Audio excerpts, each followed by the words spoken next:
And I think as parents, whether it's divorce or not, I mean, I think, all of us will have to go back and apologize for making some choices. I mean, hindsight's 2020. I think most of us do the best we can with what we know at the time. But in these kind of situations, in the high conflict where the kids are being pulled, the tug of war, I do think it's important for all parents to do their work, that we don't victimize ourselves. We don't want to teach our children that being a victim is an excuse to not do our work.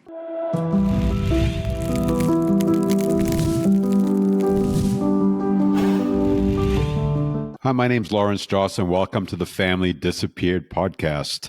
Today we have Emily Moon, who is a therapist out of Nashville and really interesting lady. She was alienated as a child, and as a parent, her kids were alienated from her, and she is reconnected with them. And we're not necessarily going to be talking about those dynamics, but we're going to be talking about parenting and high conflict, and she will share some of her personal experiences, and wonderful, wonderful conversation. And she also teaches parenting classes and has Q&As. So there'll be a bunch of great stuff for you in the show notes to get in touch with Emily after the show in case you have some questions or follow-ups. And if you're new to the community, welcome. We're a 501c3 nonprofit, and we have a bunch of great resources for you. We have a free 12-step program, Parental Alienation Anonymous. The link is in the show notes. Come by, check out a meeting. It's a great place for you to find community and also do some interpersonal work on yourself. And we have parents all over the spectrum in the 12-step community, parents that are reunited with their kids. Partially, fully. We have other parents that have no contact. We have people in between. So it's a really rich place, and it's free, a really great resource. And there's also my email in the show notes, familydisappeared@gmail.com. If you got any questions, any topics you'd like us to discuss, please just let us know. We'd love to hear from you. If you know some great guests to be on the show, let us know about that too. And remember to like and share what we got going on so we can reach more people and be more useful to more of the people in our community struggling. And with that, let's just jump into the show. Parenting in the beginning stages of this high conflict divorce was crazy. I was trying to parent and be the best parent and role model I could be all the time. And I was going all the way overboard at times, and not in a way where I was just like Disneyland dad. It was more in a way that I was really trying to be like this perfect role model and this perfect example. And if I just got good enough or better enough, then the kids would see how much I loved them and what a good man I was and what a good person I was. So in some ways it was performative, even though it was really kind and really good and really, I liked the way that I parented in a lot of examples. I was trying so hard to get it so right, just to get them to love me, just to get everything to go back to normal, that I think I helped perpetuate some of the harm that was being done by going so far over to try and be this perfect ideal thing that just wasn't possible, because I couldn't maintain it. There were days when there were cracks, or I'd get emotional, or stuff would happen. And then in those spaces that would get weaponized to a certain degree, and some of those softer vulnerabilities became what the problem was, and I don't know if this is making any kind of sense, but looking back in retrospect and trying to be this perfect ideal parent, because in that place I'd get my kids to love me, I didn't leave space to be imperfect. And the reality is I'm not perfect. I make some good decisions. I make some bad decisions. Sometimes I apologize for bad decisions. And sometimes I don't know that I'm making a bad decision until a lot later. And man, that is a convoluted lead into the show. And it's a really great conversation and an interesting way that we drop into the show. So I hope you're still with us. And if you are, let's hear what Emily has to say. So we have Emily on the show today, and I'm really excited for you all to meet her. And just a little tidbit here. Me and Emily started recording the show, and then we kind of like hit some bumps. So we stopped and we checked in with each other and kind of came up with a little bit different framework to continue this interview, which is so cool because it's really real life. And now with that being said, I'm going to give Emily an opportunity to introduce herself to you and how PA has affected her life as well. My name is Emily Moon, and I'm a therapist in Nashville, Tennessee. And I am also a parent of two children who I was alienated from. And then I also was a child who was alienated from my mom. So it kind of runs through the generations, and I was passionate about this subject. And so I created a space for myself in the court system and worked in high conflict divorce and offering testimony in court as an expert witness, and just overall working with a lot of parental alienation cases. Dr. Burnett is right here in our back door, who is a pioneer in the alienation professionals in the population. And so that's what my profession is. That's what I do for a living. But one of the things that I really love to do is work with parents, teaching them exactly kind of like what we're talking about, the do's and don'ts, and ultimately just acceptance of what's happening, and how to get through this mess. That was great, Emelina. It's great to have you here, and you have such a wide berth of stuff we could discuss. We're going to try focusing on parenting in high conflict divorce, and we'll see where we go with that. And the first question that we're going to go with, which is something that comes up so often, is this whole idea is that so many parents are challenged that it seems like their former partner hates them more than they care about the children's well-being. And my question for you, how does some of these common challenges manifest? What do you hear parents talking about all the time when they bump into another parent that seems to care about the hate and the fight and the conflict more than they do about the kids? One issue that is representative of a parent hating the other parent is that the parent uses the child as a weapon. So an example of that is when a parent, the targeted parent, has rules and legit rules, and then the alienating parent has no rules, or the complete opposite rules of the targeted parent. So that's an example. Discipline, where essentially the parent, and what we talked about is counter parenting. The parent counters everything the targeted parent is trying to do. And so when I talk about using a weapon, the alienating parent isn't exactly thinking of the best interest of the child, isn't really thinking about the trauma that will occur within the child as a result of the two parents fighting. And so they are just on a mission to destroy the targeted parent. And so that's a simple example. Discipline or rules. Sometimes parents won't make children get up and go to school. Sometimes parents allow their kids to call a step-parent mom or a step-parent dad. These are some examples of how a parent will use the child as a weapon, and that is as a result of a parent, what we call hating the other parent more than they love their child. Okay, those are some great examples of common challenges. I hear the rules, the parenting, the weaponizing the child.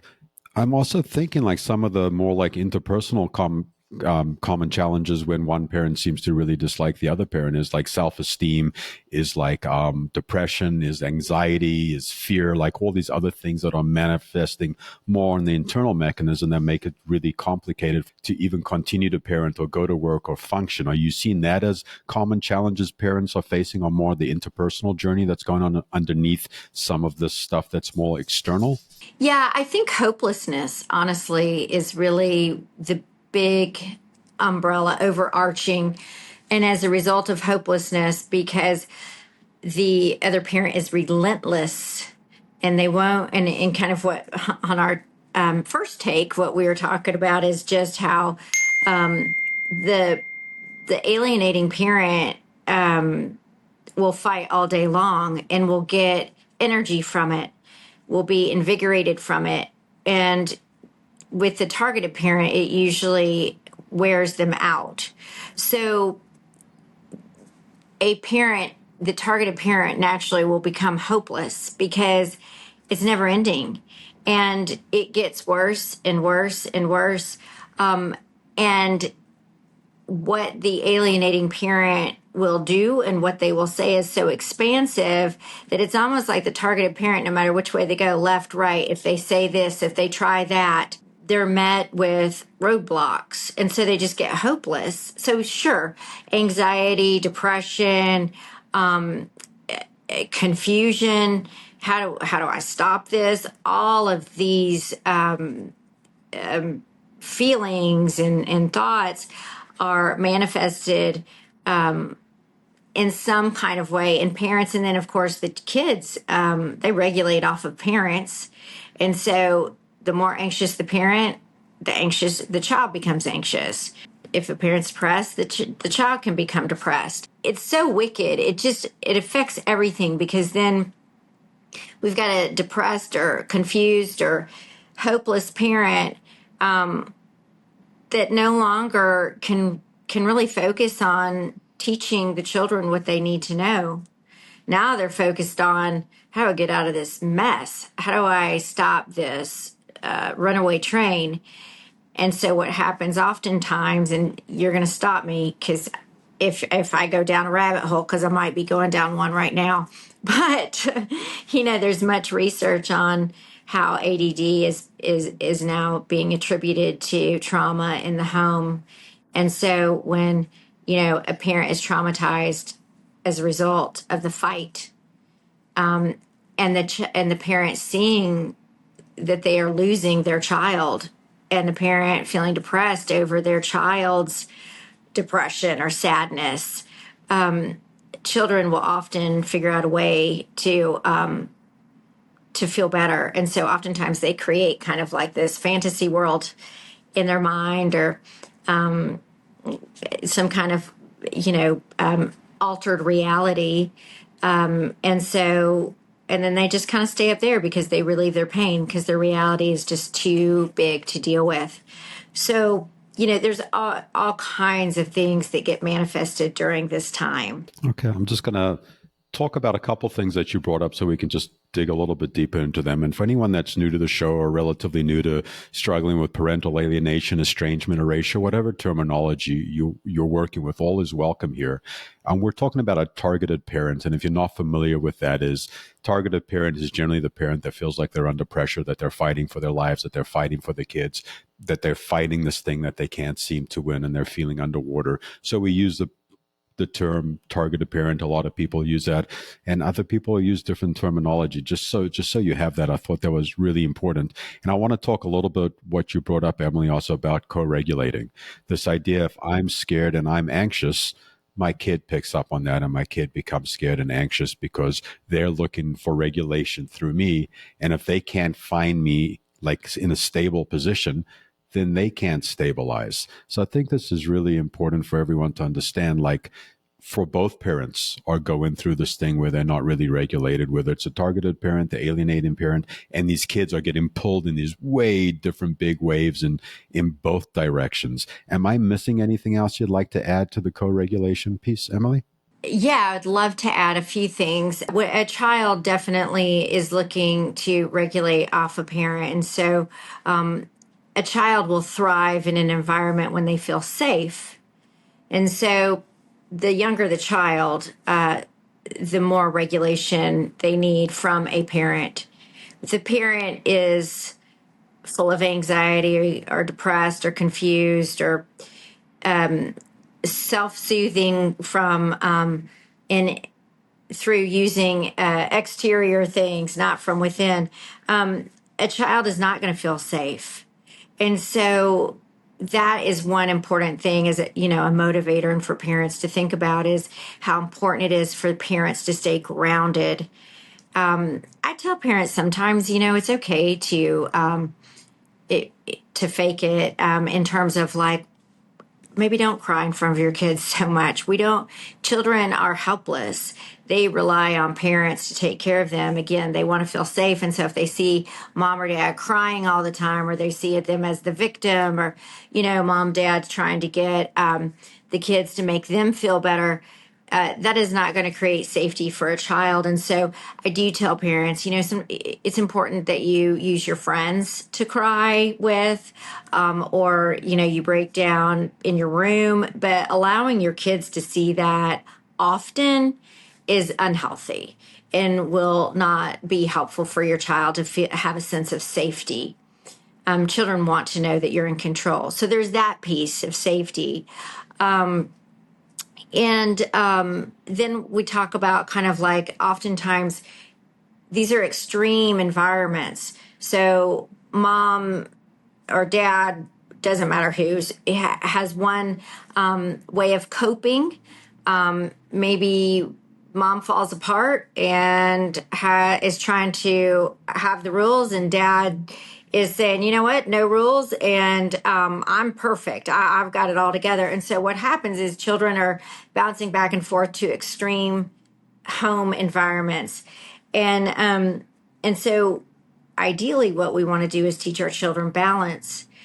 But what's happening in reality is that no one's teaching them balance, and they are seeing their parents role model extreme behaviors. And so children will often learn how to be bad and rebellious or good and perfect, for example. These are two extremes.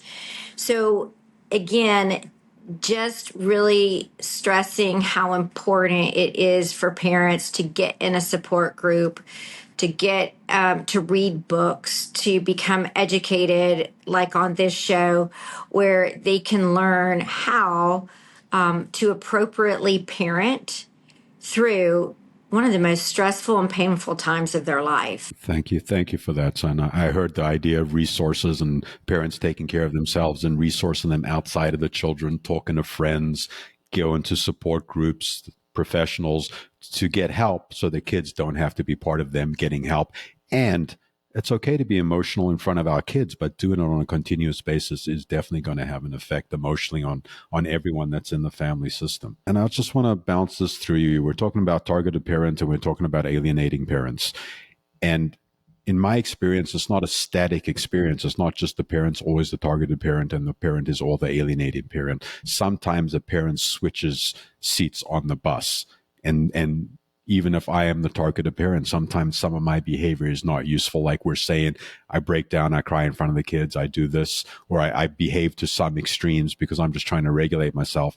It's not good. So I just want to make sure that folks out there understand it's not just this black and white thing. There's all the different colors and the rainbows and the emotions. And even in the alienating parent and in the targeted parent, we all fluctuate to all different degrees and places on the train. And I'm just curious, do you agree with that? Do you have a different take on that? Yeah, I mean, I think that's true. In my practice, what I have seen are more extreme cases, and so typically there is a targeted parent and there is an alienating parent, and they aren't switching back. However, I think to your point, a targeted parent can have characteristics and moments or behaviors of an alienating parent just because they're trying to fight for what they believe is right. But in my practice, like I said, I see more extreme cases, and oftentimes the parent has a mental health diagnosis. So usually they're not bouncing back and forth. But I will say, what makes this so difficult, whether it's an alienation case or just high conflict divorce, or sometimes just divorce in and of itself, the emotions are a roller coaster, and you can feel happy in one moment and relieved that you're getting divorced, and then 10 minutes later feel like you're in despair. And so and the kids feel that way too. So, and again, we talk about regulation. So the kids are going to go on the roller coaster with us. So in my experience, I certainly think that is true. But from what I've seen, I have more of the extreme. So the alienating parents kind of locked into it. I'll tell you this: I've never seen an alienating parent become a targeted parent. That I have not seen. Huh. That's really interesting. I would think at a point when a relationship returns or transforms, which is not, I don't know what the percentages are when that actually happens, that at some point a targeted parent has a lot more access and might become the primary parent, and there will be some characteristics that someone else on the other side could point to and say, hey, this targeted parent is having some alienating tendencies. So yeah, I mean tendencies, but there's mild, moderate, and severe levels, and I'm probably talking more from the severe level. And when we see a parent turn around, that's usually certainly at the mild level, sometimes at the moderate level. So yeah, I should have been more clear on what level I'm speaking on, but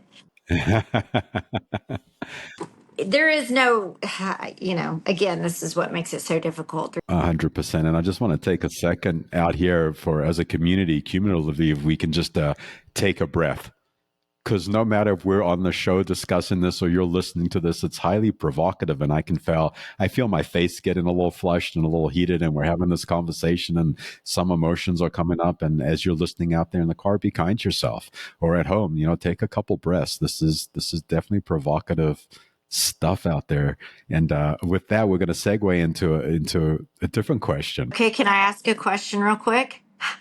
100%. So I am curious, like what is coming up for you and I know here I am being the therapist, but out of curiosity for your audience too, I mean, I imagine they see you and know you to be so steady. I mean, you have such a great presence about you, but I'm curious, like, do you relive your own story as we talk through all that? I don't so much relive my own story, but I do remember early on in my journey where there was really black and white thinking, where someone was right and someone was wrong. And for me, and going on my own interpersonal journey, is like I co-created a family system. I picked my partner, we parented, and we created this household together.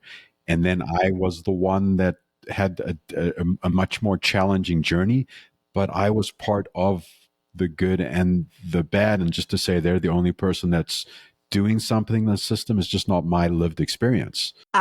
So that brings up some stuff where I see a lot of people really struggling, where they want to say this parent's all bad and they did all the stuff. And when I was in that place, I suffered so much pain, so much anguish, so much sadness, so much anxiety, panic attacks. And once I started to take accountability for my part in it, I got relief. So that's the part that comes alive for me. Okay, and you know what? I can relate to that on in my own way, in that like I agree we all have to see what we brought to the table. So for me it was codependency as the disease, as the co-addict.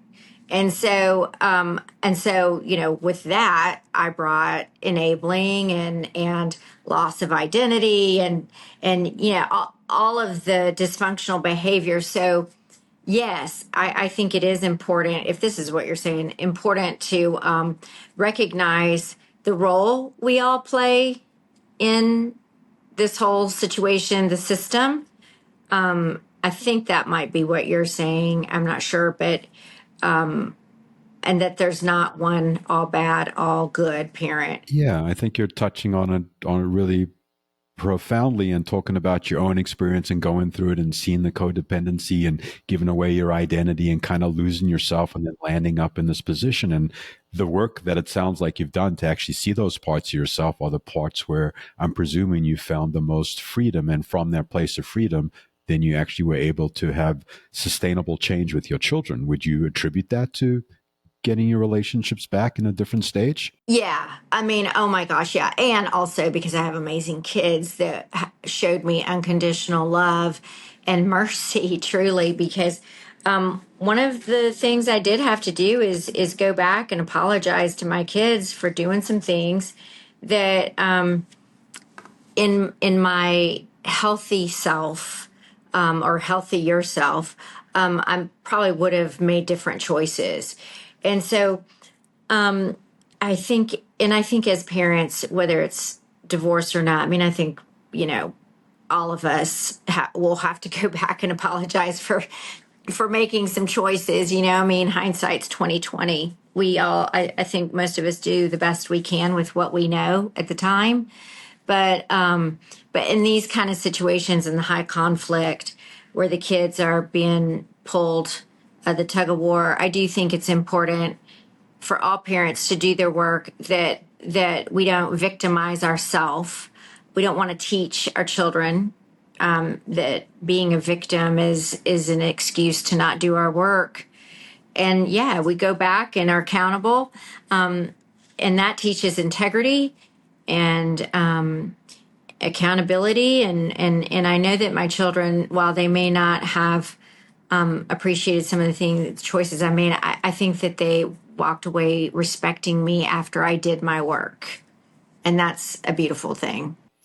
I love that. And we talk about parenting in this really complicated area and this idea of going back, apologizing, doing our own work. It's this different kind of profound parenting where we're not telling the kids what to do or how to do it. We're showing them what we're doing. And in that and acknowledging our shortcomings is where the real profound teaching and profound parenting really exists. Yeah. I mean, that's vulnerability. And vulnerability is the key to intimacy, the deep connection, you know, intimacy with our children and our friends and family. And so without that vulnerability and the walls up, it's hard to connect. And so, heck yeah, I've got to do my work and teach my kids how to be vulnerable and honest and transparent. So there's a lot of beautiful things that come out of doing our own work. 100%. And this all dovetails into the question that I was going to ask. How can a parent effectively teach their children about right and wrong while we're going through all these highs and lows and the conflict and the divorce and separation and parenting? Yeah. Okay. Well, I think what is so important is that parents teach their children a couple of different things. One is that they're valuable. The way in which we help our kids feel valuable is by being seen and heard, and that we are, as parents, present. We see, we hear them, we're present, and with our time and attention. And those are really 5 key factors that if you can give that to your child, that will allow them to feel or be empowered to feel their uniqueness and feeling special and their value. And then also helping them deal with their own reality, which is like, this is really hard. And you have, like, I'm sure you have a lot of conflicting feelings, and just stating what it is, you know, and how difficult the situation is, and that we're all imperfect. That kind of goes back to what we were talking about, being vulnerable. And sometimes we get it wrong. And so, you know, when we're talking about what do we teach our kids, we're going to do it through our own humanness, our own imperfection. And so helping kids recognize it's okay to apologize when we realize we've done something wrong, that we're imperfect. And then helping them, you know, when we talk about right and wrong, I mean, certainly there are some rights and wrongs in this world. But I think, you know, in this right and wrong, I mean, there are some things that are right and wrong. But when we talk about counter parenting and we are trying to teach our children kind of the right thing, I think, you know, just allowing children to see that there are choices. You know, you can choose to think this way or think this way, but also teaching them that, unfortunately, like, they're going to be accountable to some of the consequences if they choose, you know, something that might not be right, if that makes sense. It makes a lot of sense. And you touched on a couple really good pieces there that I just want to circle back to. And the first one you spoke about was like acknowledging the kids' feelings are real. Like, this is a really difficult situation. This is really confusing. This is really hard, and not taking it personally as a parent that they're hating on you, but that the kid's going through a really hard time, and humanizing it and making what they feel welcome in the conversation too. Like, that feels like such an important part that a lot of parents are fighting against. They're trying to convince the kid of a different reality, of their reality, instead of actually acknowledging the kid's reality. And in acknowledging the kid's reality starts a place to actually start the conversation. Is that something similar to what you're saying? Yes, yes, yes. And so, I always tell parents, take some time to go figure out what kind of stage your child's in, what developmental stage your child is in. Like, go learn Erickson's stages of development, because here's why. Because parents will say, well, we're going to tell them about that we're going to get divorced, and they're going to tell this 8-year-old child, 9-year-old child, mom and dad are going to get divorced. That child has no idea what divorce means. And so we assume that these kids can conceptualize and understand what these very adult topics are. And so I think it's really important when you say, like, a parent shouldn't personalize things. I mean, these kids are just trying to figure stuff out. And they've only been alive, some of them, for 7 years, 8 years, 9 years. I mean, that's not very long. And so it's really important that parents remember the children and where they are developmentally, and that their brain, is not fully formed until 24, or some say 26. And then explain things from that perspective. But I think so many times we just assume these little ones know, and even 13, 14, that they know what we're talking about and they know what to expect when we say divorce. I love it. Developmentally, we really need to consider where the kids are when we're having some of these conversations that are simple for us, but super complex developmentally for them. I love that you brought that into the conversation, and really, really, really important. And the other word that you've mentioned a couple times is counter-parenting.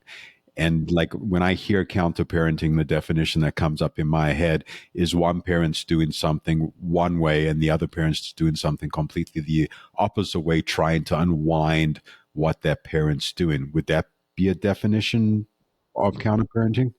Yes. Yeah. Yeah. Yeah. Yeah. Yeah. I have so many clients that come in and they're in, high conflict divorce, these alienation cases, and they're like, I want to co parent with my ex. And I say, well, forget that, because you guys are not candidates. So let's forget that one. And not even are you going to parallel parent, meaning like, I'm going to have my rules at your house, you're going to have your rules, but we're going to respect each other's rules. Half of them aren't even there. And then we go to the counter parenting where, if that includes bad mouthing, the disparaging remarks, parenting in such a way that will offset or cause rifts in the other parent's home, doing something opposite, almost just for fun, I suppose, or for, I don't know, I can't think of a better word, but yeah, just doing the opposite, and hoping, and almost with the intent to hurt, is what counter parenting is. Hurt the child, but certainly hurt the parent. The child will be the byproduct in the parent's mind, but actually, I would say the child is primarily the one that's hurt the most. There's an extreme case of counter parenting. What are two or three things that you could tell the parents out there that are feeling that this is part of the dynamic? What are the two or three most important things you can tell them to do when they're in this situation? Wow. Wow and wow. What a great show. An interesting show. It was really challenging to kind of like drop in the beginning, and we restarted the show the one time, and so cool, because it's exactly what parenting is. Parenting is challenging. Having conversations about this is challenging. And sometimes we just need to take our time and reset and let go of the script and where we think we're going. And that's kind of what the show was today. And that has been my experience with parenting. So I really want to thank Emily for coming out for this first part of the show. And it was great and it's informative, and a bunch of great stuff in the show notes for you. There's the link to Parental Alienation Anonymous, our free 12-step program. And we spoke about support and community, and just having one person in your life's not enough to support you through the stuff. And it's not the kids' jobs to support you through the stuff. Find your community, and it might not be PAA. It might be through another organization, through another service, through a spiritual realm or whatever it is, but get resourced. And the second part of the show with Emily is going to be great, and again, her information is in the show notes, and she does do some Q&As and some parenting classes and stuff like that, which are phenomenal. And if you're new to the community, love having you here. And if no one's told you yet today, I love you. I hope you have a beautiful day. We'd love to hear from you. My email's in the show notes, familydisappeared@gmail.com, if you got any suggestions, likes, dislikes. And please remember to comment and like on all the social media channels. Love to hear what you have to say, good, bad, and indifferent. The more voices that are heard here, the better. Thank you. Have a beautiful night, and I will see you around the neighborhood.